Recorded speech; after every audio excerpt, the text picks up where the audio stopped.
Hello, welcome back to Learn It from a Layman. I'm Carl Christensen. I'm joined again by Johnny, who is very tired and therefore might um, say things that he doesn't mean to. And uh, and by Matt, who will be leading us today through our discussion of lasers. So we're going to do the basics of lasers today. We're going to talk a little bit about what the history of lasers, where they come from, and what they're used for. But before we get into that, a real quick addendum on our last podcast, which was terraforming. If you haven't listened, go back and grab that one. We talked about bombing Mars.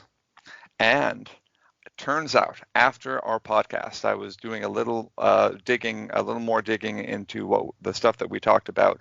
Elon Musk had the exact same idea that I had of bombing Mars 2 years prior, independent of my coming to this conclusion that we needed to bomb Mars. Mr. Musk also said that we should nuke. What his idea was to nuke the polar ice caps, or the polar caps of Mars. Anyway, I just wanted to point out that he and I have similarities, and Yeah. therefore, Did what? he also suggest testing out that process on Earth first? That was not my idea. Thank you. That was Tim. Oh, okay. Yes. Anyway, so that this builds up my credentials, maybe, or potentially, hopefully. So we'll move on from Mr. Elon Musk and our similarities, and we'll move back to lasers.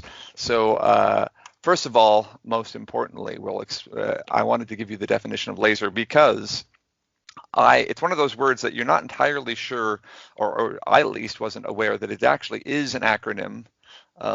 It is an acronym for light amplification by stimulated emission of radiation. So that is where the word laser comes from, and Matt's going to tell us a little bit more about the history, where lasers come from. Yeah, starting with the history of lasers. Lasers, the first functional laser of the type that we have today was operated in 1960, but the science and the theory that goes behind it, that came some years earlier, of course. Starting in 1917, Albert Einstein published a paper on the quantum theory of radiation, and it was basically a rederivation of Planck's law of radiation. Anyway, it's neat, but it lays the foundation, the scientific, the physics behind what you need to operate a laser to get that light amplified stimulation for radiation. Development went on over the next few decades. You had work on it through the 1950s to try to get this kind of principle in practice. And finally, in 1960, they did. They built a device that was able to actually operate. And the first person to do this was a man named Theodore H. Myman, or rather, he was the first operator of a functioning laser. And this was at Hughes Research Labs in Malibu, in California. And at the time, much of the wider world kind of looked at it and said, okay, well, you've got this cool little light beam, and I guess this is maybe the fulfillment of these goofy sci-fi comics that we have running around. But what are you actually going to do with this? What practical application does this have? And over the subsequent decades, you find that lasers are now ubiquitous. They're everywhere. They're in everything. They're applied in fields ranging from the medical to the scientific to the hobbyists at home, communications. Just everywhere you look inside your DVD or your Blu-ray player, if you still have such a device, you'll find lasers in there. But that's kind of the history. Lasers are a relatively recent invention as far as inventions go. It's crazy to me that Einstein had his finger in essentially all of the things. Einstein was great, smart dude. People today, even now, recognize him as being a fairly intelligent fellow. Yes. So, but what you really Actually, find is that people always call me Einstein. They're like, "Way to go, Einstein!" yeah, I'm like, that's wow, thank you so much for putting me in that boat with him. yeah, especially since you're a doctor now and operating on. Well, never mind. What it really gets down to, though, is as Einstein is writing his papers, I don't believe he would have been envisioning laser beams decades later. But what it really comes down to is that the fundamentals of physics, I mean, those are the underpinnings of all the inventions that we have. And when you truly understand those physical fundamentals and how to apply and manipulate them, well, you can do all kinds of fun things, including laser. And so that's what we, humanity, has done. We have built laser, which, as you mentioned, stands for light amplification by stimulated emission of radiation. So let's talk about what that means and how a laser actually works. When we talk about light amplification, we're talking about making light brighter, more intense, more powerful, more bigger. And the mechanism that we use to do that is this stimulated emission, which means emission driven by some other source that causes that light amplification. And when we say of radiation, of course, we mean of light, of electromagnetic radiation. And you can find lasers that are, most people are familiar with visible light lasers because they produce a visible laser beam, a beam that you can see.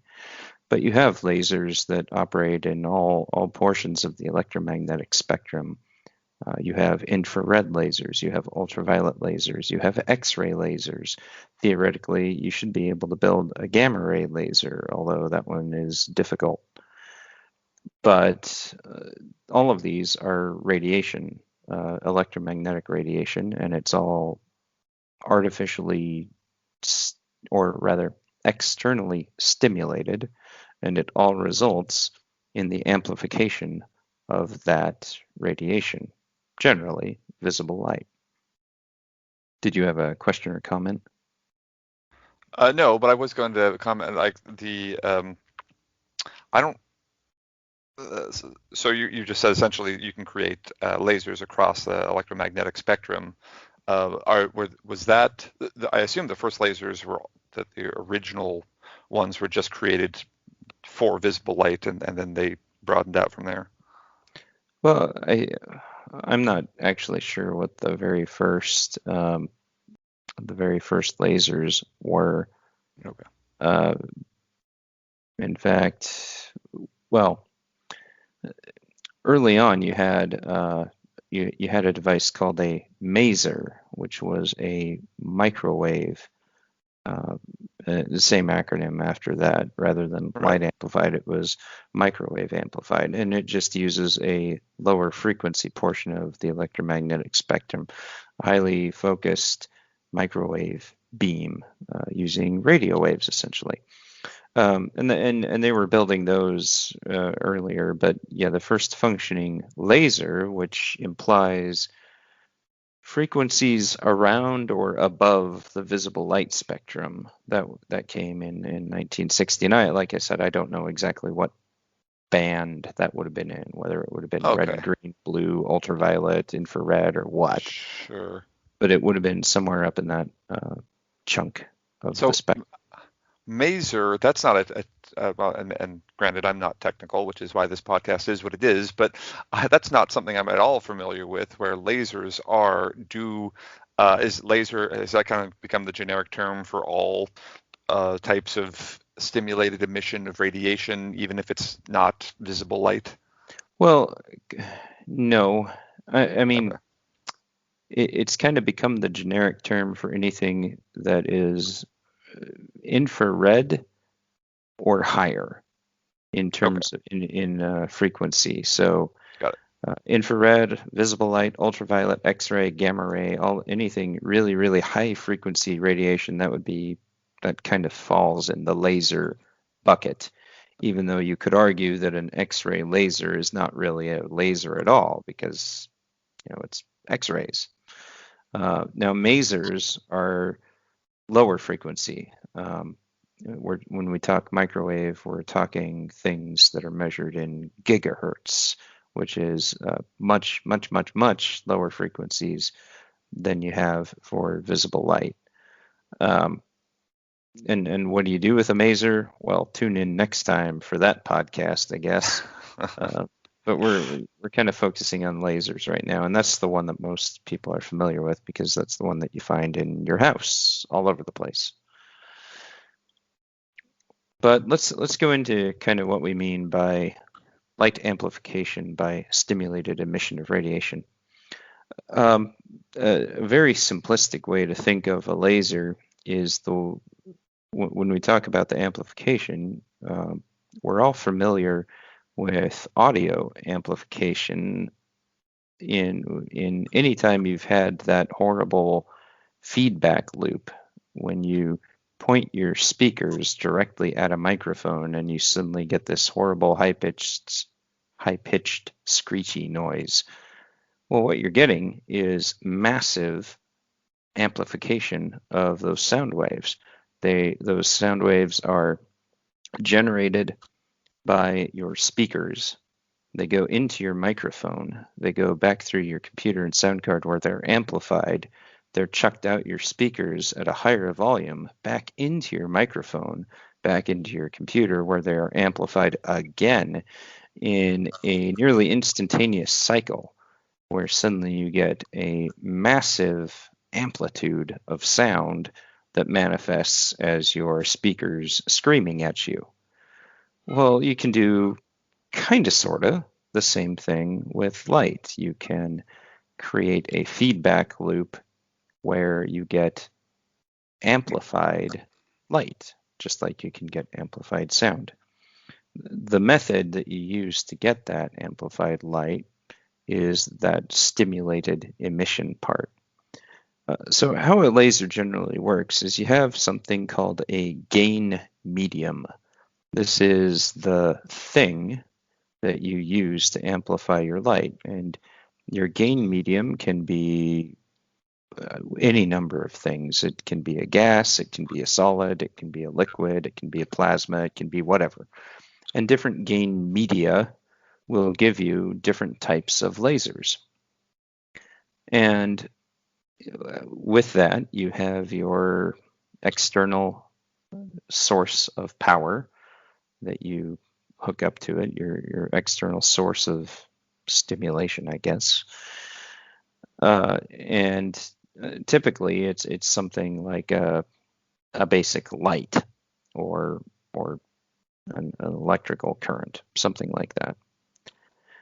But what you do is you move energy from that external source into your gain medium, and through the wonders of laserness, that gain medium will end up spitting out a whole bunch of photons, little bits of light, little light packets. And those photons will be all aligned with each other. They'll all be at the same frequency. They'll all be in the same orientation or polarization. They'll all be within phase, or rather with a constant phase relationship to each other. That's a technical term that you don't need to worry about. The big thing is you'll end up having a bunch of photons that are what we term coherent. They match each other in terms of the light that they represent. At that point, you can focus it, you can align all of that light together so it's all going in the same direction, and that results in a laser beam. And we'll talk about all of the different parts of that. But let's go back into that stimulated emission. I glossed over it with the term through the magic of laserness. Well, that magic is actually, that's the key of what makes a laser a laser. Within your gain medium, your gain medium being generally made of some sort of physical matter rather than wishes and dreams, it will have atoms. And those atoms will have a nucleus and a bunch of electrons floating around them, and so on and so forth, as all matter does. Well, depending on the gain medium you have selected, those electrons zipping around those atoms will be in different energy states. And you can select a medium that is very susceptible to receiving additional energy and moving those electrons from one state to another. And that change in energy state, all of that will come with a very specific amount of energy required to affect that change. For example, a ruby crystal. Again, a ruby is a physical object, therefore it is made of atoms. Those atoms have nuclei and electrons. Those electrons within that ruby crystal will absorb very specific energy levels that will move the electrons from a low state to a highly excited state. And that amount of energy, whatever it is, when that gets pumped into that ruby crystal, you'll see those bits of energy absorbed. And then, because of the way atoms work, you'll get those electrons excited to that higher state, and then they will very soon start to decay back to that lower state. And here's where the magic of laserness comes in. When the electrons in those ruby crystal atoms decay from their highly excited state to their non-excited state, they change energy, they drop energy. And because energy cannot be created nor destroyed, the atom has to give up something to have that energy drop happen. And the something that it gives up is a photon of light. And it chucks that light off into the void within that ruby crystal.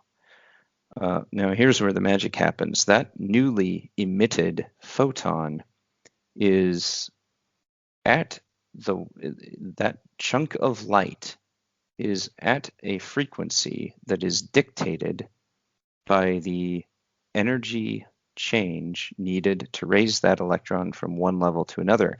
And in a ruby crystal, that wavelength of light that corresponds to that energy bit happens to be red. And so it will emit a red photon. And as that red photon travels throughout the remainder of that ruby crystal, it will pass other excited ruby atoms. And as it passes them, because of the deep magic that I will freely admit I don't fully understand, but as it passes those other excited ruby atoms, it will stimulate them, there's that key word, to release their own photons, which will again perfectly match that energy level. They will be red. And because photons are super creepy, they all like to be exactly like each other. So if I have one atom, if I have two atoms next to each other, A and B, they both have an excited electron. A releases a photon first, and the photon passes atom B. It stimulates atom B to drop its own photon. When that happens, both photons from A and B will release its photon to perfectly match the photon from A in both phase and wavelength and everything else and direction. Is this like some of that quantum physics creepy weirdness? Yeah, this is the deep magic. Okay. But that's the key. They will match in direction as well. And so and as those two photons start zipping through that crystal, well, they're going to pass other atoms, stimulate them to drop their own photons, and suddenly you have a whole horde of photons of red light all moving in the same direction. And that's how you get that light amplification by stimulated emission. You put a bunch of energy into this crystal. That energy will raise the electron levels of some of those atoms. Those atoms will start to release photons of red light, and those photons will in turn trigger the release of additional photons that will match in amplitude and frequency and direction, and they will become coherent. And very quickly, you get coherent light zipping around inside this crystal. Well, that's cool. If I really want to make a glow-in-the-dark ruby nightlight, that's how you do it. Great. The way that you get a functional laser out of it is to shape that thing into a cylinder and coat both ends with a mirrored surface. And what you would have then is the core to your laser. All of that light that is now zipping around inside that crystal, that coherent light, some of it's going to bleed out the cylindrical surfaces, the curved surfaces of that cylinder. But any of the light that's going out the ends is now going to start hitting those mirrors. And it's going to bounce back and forth between those mirrors, trapped in there, continuously amplifying the light levels inside that ruby. And suddenly you're going to have, just like your speaker is and your microphone are continuously looping an audio signal until it's unbearably strong. So very quickly you're going to get streams of coherent light bouncing from one end of this ruby cylinder to the other and amplifying themselves by triggering the release of additional photons from excited ruby atoms, and suddenly you're going to have phenomenal amounts of light all heading in the same direction, feeding itself by triggering the release of even more light within inside that crystal. And that's great if you want to just pump a ruby crystal up so full of light that it eventually melts, I guess. I don't know. So how do you get a beam out of that? Is that a rhetorical question? That's the question for the day. That's the question that you had to solve. You've now basically got light trapped inside this ruby. Well, that's neat. What do you do to get it out? I have an idea. Yes, Johnny. I have no idea if this is right, but what if you had, so you have the mirrors on both sides of the cylinder. Yep. But what if one of the mirrors had a small opening, so it reflected most of the light but allowed some of it to pass out? And so turns out that is exactly what you do. Sweet. Put a little pinhole in that's the why they center. paid Johnny the big bucks. Yep. You put a pinhole in the center of one of the mirrors, and that's your laser beam. And there you go. The other thing that you can do is you can make one of the mirrors perfectly reflective, and you can make the other mirror 90% reflective. And so it will constantly bleed out 10% of the light from one end. And again, this light is 90% of that light is going to be bouncing back and forth and amplifying itself. That 10% is going to become a very large amount of light very quickly. So those are kind of the two ways that you can do that. Now, the other thing that is kind of a characteristic of lasers is, when you turn on a flashlight, you get a big broad beam. You turn on a laser and you get a little tiny dot. The laser beam is very, very narrowly focused. That is a function, that can be a function of a number of things, but that focus is called collimation. Collimation is the property where all of the rays of light, the path of travel of those photons, are all perfectly parallel. They stay in a very tight little cylinder of light, spanning off into infinity. Now, no laser can be perfectly collimated. A laser beam, if you point a little laser pointer at your hand 6 inches away from the tip of the laser pointer, you'll notice a very small dot of light. If you point it at the opposite wall of the room you're sitting in, you'll notice that that dot is considerably bigger. The laser does spread out and diffuse a little bit. The laws of refraction say that that has to happen. But there are some tricks that you can do to keep a very tightly collimated beam at a very long distance. Precision lenses will keep the laser beam very tightly focused. And the reason that that is important is, well, it depends on your application. Sometimes you want a diffuse beam, but most of the time when you're dealing with laser, you want a very tightly focused beam. And the reason is the tighter the beam focus, the more energy that you're putting on that point. And that all comes down to the application. But those are some of the characteristics that you have that make a laser a laser. You have light being amplified in some kind of gain medium. You have the mechanism of stimulated emission as photons pull other photons out of excited atoms, all matching in frequency and phase potentially, and polarization and direction, and then exiting through a mirror or something such as that out into space in a very tightly focused, reasonably collimated beam. So, question about the medium. Yeah. You said there are various mediums that you can use. I'd imagine that there are specific mediums that are essentially the best for creating high-powered laser beams. Essentially, the ones that will emit the most photons given a certain amount of energy input. Yes, absolutely. And that really goes into the chemistry of the different media. You have all different types of media. I mentioned the ruby crystal as an example. That's just one type of gain medium for laser. Various gases, helium neon lasers are a popular thing. Sapphires,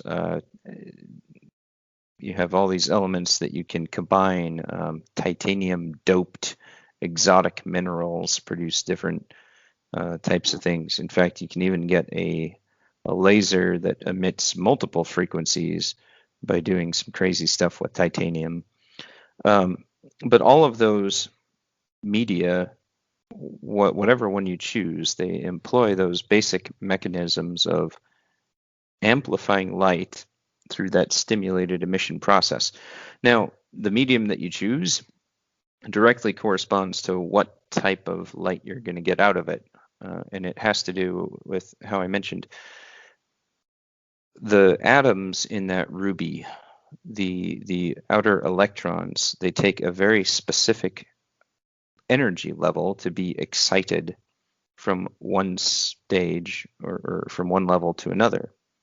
And when they drop from that excited level back down, that corresponding drop in energy yields a red photon. That's just what you get with ruby.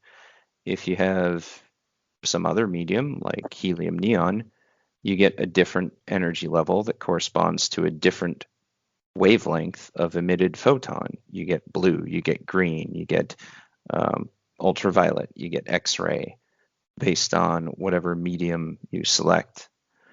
And you can then tune it so that your laser beam has the properties you want based on that medium. Mediums react differently to the fact that a ton of energy is stuck in them. You don't want a medium that's going to, melt. So, I mean, that's a factor as well. It has to put up with the stresses that come with all of that energy running around in there. So I guess my other question then is essentially, we're about to talk about the different uses for lasers right now that in kind of in the world, but is the choice of medium dependent on the application? Like, so if I'm trying to create a laser that will cut things, I need a specific medium that can take a high energy input in order to not melt and still be able to create this laser beam that will be so focused that it's cutting through metal or whatever. Or is that a question of how much energy is being input into this medium? So if I have the same medium, can I put different amounts of energy into to increase the laser intensity, or is that a question of the medium as well? Yeah, I would say it's related.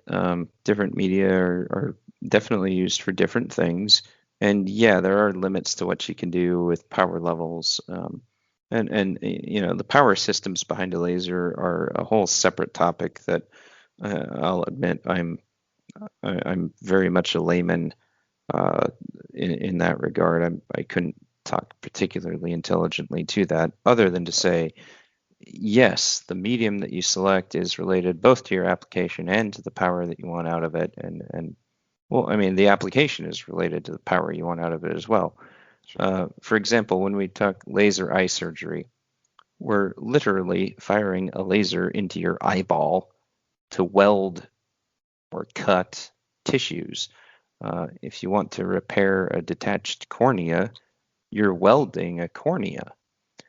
Well, in order to do that, you need to pass through several other layers of eyeball in order to get to the tissues that are going to need welding. And it would be best if you did not vaporize those layers of tissue, because that would be the worst thing I can imagine. Can we confirm, Johnny, is that true? The general idea is that is true. Yes. You heard it. That's going to be on a t-shirt. Don't laser your eyeballs or something. I don't know. And at the same time, you want that laser beam you do want it to react to those corneal tissues so that they can make the welds and the repairs. And so how do you do that? You got to get the laser to pass through some stuff without reacting with it. And then when it hits those corneal tissues, to dump all of that high-powered laser light energy into those tissues so that they melt together. Well, it turns out you choose the wavelength of light, and some of those tissues will absorb that light, and some of them will let that light pass right on through it. And I don't know what wavelength they use when you're repairing an eye, green or something, who knows. But you choose a wavelength of light such that the laser beam will go right through those outer tissues that are delicate that you want to protect and only react when it hits the cornea and weld it in place. Now, if I want to do something like, industrial cutting, I'm concerned about getting a whole boatload of energy at a point very quickly so that I can, chop through my metal or glass or whatever it is that I'm cutting. And I'm going to have different criteria for what medium I choose and how much and how I power it and what medium I can choose based on what power it can receive and all of these different things. But yeah, getting back to your original question, the medium that you select is definitely a function of the application. What does my light need to go through and react with, as well as what mediums can I use if I'm dealing with different magnitudes of power. To weld an eyeball together, that's not a lot of power at all. To punch through steel plate in an industrial cutter, that's significantly more. And so you're going to use different types of lasers potentially for those different applications. Okay. So I have a question, Matt. Yes. How does this relate to frying ants with a magnifying glass?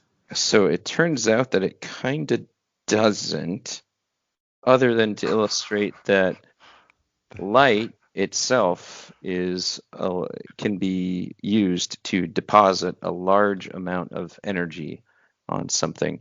When you focus sunlight through a magnifying glass to murder insects, what you're doing is concentrating light at a point. But that light isn't necessarily coherent, and it's not necessarily collimated. In fact, it's focused. The light converges to a point. It's not moving in parallel. But it does show that light, being energy, when you put a lot of energy on a single innocent ant, that ant will combust because there's so much energy deposited on its innocent little skin that that point on its skin will become, as it absorbs energy, the atoms in that ant are excited. That is what heat is. It's the excitement and motion of atoms and molecules. And so that energy becomes translated to motion in molecules. Oscillations becomes translated to heat, which then translates to a funeral pyre for that little ant. You murderer. Now, personally, Not that I I've have no ever problem tried it. with Not this. that I've ever tried it. Okay. Yeah, no, I have no problem with this because bugs are bugs and I hate them. With a laser, when depending on your application, you're looking at doing the same type of thing in terms of depositing a large amount of energy onto a single point. The difference is that a laser allows you to very efficiently put a lot of energy somewhere. And it's through that process of amplifying the light in on itself, generating that amplification through that stimulated emission reaction, and so forth. Now, there's a number of applications for lasers, and not all of them have to do with creating heat energy. Sometimes it's just creating a very focused beam of light that can be read or received or viewed at a distance. And sometimes the distance is the distance from your handheld barcode scanner to the gallon of milk that you're purchasing. That scanner uses a laser to illuminate the barcode, and then there is an optical sensor within that barcode scanner that looks at the light coming back, and the laser creates an equal lighting condition for everything, for the white bars and the black bars, and it can very quickly determine what that barcode is and then figure out how much to charge you for your gallon of milk. Other applications that we've talked about obviously include cutting. There is the cat distraction application. That's its own separate podcast. One of them that has some significant implications for technology these days is laser communications. If you think about old ships, old naval ships that would use signal lamps to communicate. You'd have a very bright light and you'd have a shutter over it, and you would open and close the shutter using Morse code or something to transmit messages. The U.S. Navy did this a lot, during World War II and other times. You couldn't risk radio communication because that could be intercepted and picked up, but for very short distance communication, you could use these signal lamps and you could signal from one ship to another using Morse code. Well, it turns out you can do the exact same thing with a laser, and you can do it at much, much, much, much farther differences. You can communicate with satellites with a laser terminal, just blinking your laser on and off using Morse code or whatever code you feel like using. And you can communicate. You can do that very quickly. You can switch a laser on and off bazillions of times a second. And the faster you do that, the more data you can transmit. So you can get very, very high data rates with a laser communications device, which is pretty cool. One of the other ones that has come up lately is additive manufacturing or 3D printing. In fact, sitting here at my desk, I have a 3D printer that uses a laser to harden layers of photosensitive resin 1/40th of a millimeter at a time, and build up a 3D printed structure using a green laser and a resin that reacts to that laser light that will harden when it's illuminated. Another one is the term is selective laser sintering. Basically, you have metal powder or powder of some sort, and you just literally weld powder together by illuminating it, not even illuminating it, blasting it with a laser until you've created a socket wrench or whatever it is that you've created from this pile of metal powder. So I mean, laser applications are all over the place. The ones used in your Blu-ray and your DVD player that I mentioned, they illuminate a spinning disc with a laser beam, and that allows them to essentially determine the digital data that is stored on that disc, the physical bumps that represent the ones and the zeros and so forth. You can do that very quickly with a laser device. Okay. So I know what everyone's thinking, and I would just have to ask the question. Yes, they do fit perfectly on sharks. The question was, how does this apply to lightsabers, and is that possible? Okay, so until like a couple of weeks ago, I would have said absolutely not possible. But then I heard that somebody did some kind of breakthrough thing, and maybe it is possible now. I don't know. But yeah, so when we're talking a true laser in its strictest form, we're talking about amplified directed light. Now, how you focus that light, how you collimate that light, I mean, that's up to you. But in general, light doesn't stop. What you would have is, I mean, if you made a handheld cutting laser, I mean, that's what you'd have. You'd have a handheld device that projected a massively powerful cutting beam off into the void forever until it diffused to the point where it was no longer effective, however far away from you that would be. But to be able to control that safely to the point where it's a 1 meter long light blade, I don't know. I don't see that happening. And the other thing is the power requirements for a handheld cutting laser would be how to describe this? You would have to be a very gifted engineer to come up with how you're going to power that thing.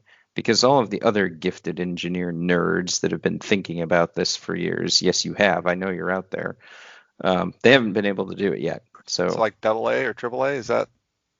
More, well, 9 volt. 9 volt. Yes, if you jump up to 9 volt, lightsabers are possible. Put that on the t-shirt as well. Learn it from a layman, home of the 9 volt lightsaber. 9 volt lightsaber. Yes. All right. Yeah. So now, an interesting, if we're going to talk about sci-fi, we're going to talk about sci-fi. Lightsabers have always been a problem for me because I understand that light doesn't stop. Now, a different method that was actually proposed in a different franchise was basically a spherical magnetic sheath used to contain a plume of superheated plasma. Now, if you could make a cylindrical magnetic field that could contain a portion of plasma that you had superheated, yeah, I could see that happening. You could have a plasma blade that you could potentially contain with that field. Now, could you fit that into a handheld device and wave it around? Would you have to have kind of two ends for that magnetic sheath? I'm not sure, but that seems a little bit more practical to me than creating a light that stops. I don't know. I'm reading about it now. What? I'm reading about the advancements in creating a lightsaber, and apparently it's based on optical trap technology or holograms, essentially. So it's not a laser beam per se. See, there you go. Hopes and dreams dashed. So this is why you tune in to learn it from a layman, to learn about, next time we're doing Jedi mind tricks. So. Hey, Carl, you know what you should do is just call your friend Mr. Musk and ask him how he would develop the lightsaber and how that could help you blow up Mars. I was thinking about that potential as well. I would Not so stop much the thinking about it. lightsaber, but after this wonderfully scientific and useful podcast, I thought we'd end with something akin to destroying another planet. It seemed appropriate. I mean, if we got the lightsabers, might as well go Death Star. So that seems like that's actually more possible, right? A Death Star that shoots a very high power laser beam to destroy a planet. Well, if you look at, I mean, somebody could do this, somebody with more time on their hands than I have. This is the type of thing that you would find in a humorously written college physics textbook. But yeah, you could lay it out. Basically, your planetary mass is going to react to energy at different levels, and the amount of mass in that planet is going to determine the amount of energy that you would need to cause that kind of energetic reaction. That energy amount will dictate the size of the laser that you need, and when you see the size of that laser, you're going to very quickly give up on it because that's dumb and no, it will not work. Now, that said, militaries around the world are looking at using laser for, well, not Death Stars, but for defensive purposes, countering aircraft, drones, missiles. The Missile Defense Agency in the United States, looked at, they had a program called Airborne Laser some years ago, where they put a giant honking laser on a jumbo jet and flew it around and tested it out. Pretty cool stuff, the way that lasers are evolving and just becoming more and more usable in so many different ways. When I was working in my undergrad, the university was working on a high-powered pulsed laser. This is something that we didn't talk about, but in general, you have different types of lasers. You have a laser with a solid constant beam that you call a continuous wave laser. It's just that. It's a constant beam. But you can also have a pulse laser that basically fires little wads of light in succession. The advantage to a pulse laser is you can often get extremely high energy values out of it, values that you couldn't get from a continuous wave laser because it would melt your medium and your mirrors and everything around you if you tried to sustain that level of energy over any amount of time. But if you charge up a whole bunch of batteries or capacitors and you discharge them all at once into your gain medium for those fractions of a second, picoseconds, femtoseconds, or whatever, you can get a phenomenal amount of light coming out of that laser. In fact, the university laser that they were building, the duration of the burst was so short that the chunk of light that came out of the laser was wider in diameter than it was in length. You essentially had a pancake of light flying through the air until it whacked into something. And when it whacked into something, whatever it hit was absolutely vaporized. And they had to take safety extremely seriously. If your eyeball happened to get hit by that pancake of light, you were going to get permanent damage in a femtosecond. And so you don't do that. Don't look down the laser. That's the other thing to take out of this one. So don't create a Death Star and don't look down the barrel. All right, we got it. Yeah. Okay. but yeah, you have continuous wave and pulse lasers, and you use them for different applications. It turns out you can even use lasers to cool things down, and that goes more into the deep magic that I'm not sure we have a lot of time for. But we're constantly finding new applications for this stuff. But yeah, I'll kind of leave that with that safety message. Lasers aren't supposed to be toys, except for a cat. Be safe with them. Never, ever, ever look down a laser. Never shoot a laser, not even the cat toy laser, at anybody or anything's eyes. Unless you're a doctor. No, well, okay. Doctors should Giving you not money. be listening to Learn It from a Layman. Well, we have a doctor on Learn It from a Layman. That's so... very different. So speaking to our audience, you're not a doctor. Don't fire lasers at people's eyes. But yeah. So unless you're an ophthalmologist that's trained to shoot lasers into people's eyes to help their diabetic retinopathy, yeah, then don't do it. Then why were you shooting a laser into my eye earlier today, Johnny? Wait, You told me you were a doctor. Yeah, I was just trying to make you go blind. Oh, okay. He heard you had diabetic urology-ophthalmy, or Bless you. we should probably cut this whole part. Tim, if you only knew what you said, you'd be laughing really hard right now. Boy. I specialize in not knowing what I'm saying. All right. Well, now that Tim has given out the motto for our little podcast here, any other questions or No, I think comments that's on lasers? I had one more Sorry, question. go ahead. So, are there certain lasers that you can only see with like certain lens wear on? I'm thinking like I know like some types of weapons can be aimed with like a laser light. They can be marked with a laser to hit certain areas, or there's like certain scopes where you are shining a laser beam, but it's not visible to the naked eye and only visible through the scope. Like, am I Yes. imagining this, or is this No, true? that's very much a real thing. As I mentioned, lasers can be anything from infrared lasers to ultraviolet lasers to X-ray lasers. The ones that you see in Call of Duty, and in fact that special forces around the world do use, are going to be, I think they're infrared lasers.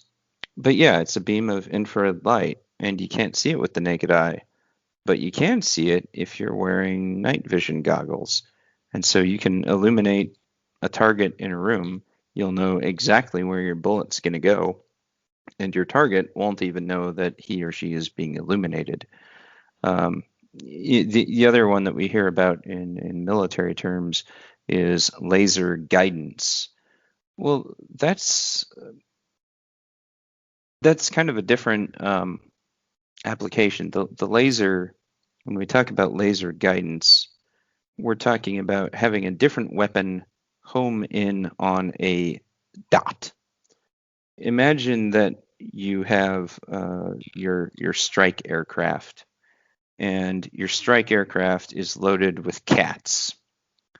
Now, if I point I know a they love laser, lasers. yeah, exactly. If I point a laser from my strike aircraft at a target on the ground, and I jettison a cat, that cat is going to see that dot on the ground, and it's going to go straight for it.